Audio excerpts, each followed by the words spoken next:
এখন আমরা দেখব যে কিভাবে এখানে লিংকের পরিমাণ বৃদ্ধি করা যায়।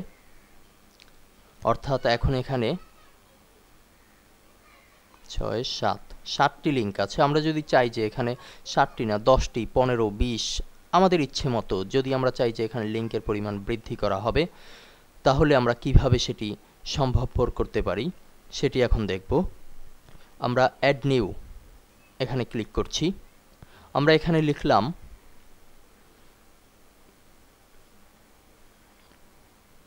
Learning site.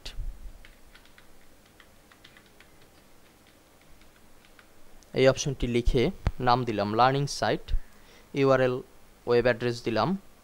এখানে একটি এক্সাম্পল দেওয়া হয়েছে যে http:// দিয়ে লিখতে হবে।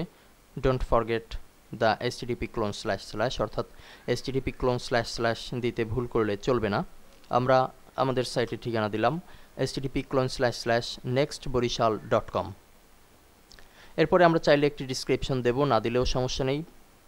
এখানে ব্লগ রোল ক্যাটাগরিজ ব্লগ রোলের ভিতরে অন্তর্ভুক্ত হবে।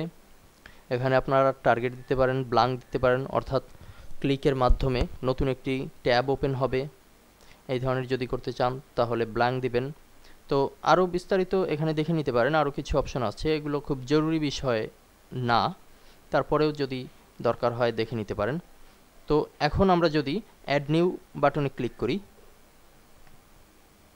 আমাদের লিঙ্ক অ্যাডেড নামে একটি মেসেজ শো করেছে। আমরা যদি দেখি লিঙ্কসে ক্লিকের মাধ্যমে লার্নিং সাইট নামে ইউআরএল হচ্ছে nextborishal.com, ব্লগ রোলের অন্তর্ভুক্ত হয়েছে ভিজিবল ইয়েস, রেটিং 0। তো এভাবে করে আমরা আমাদের সাইটে নতুন নতুন লিঙ্ক সংযোজন করতে পারি।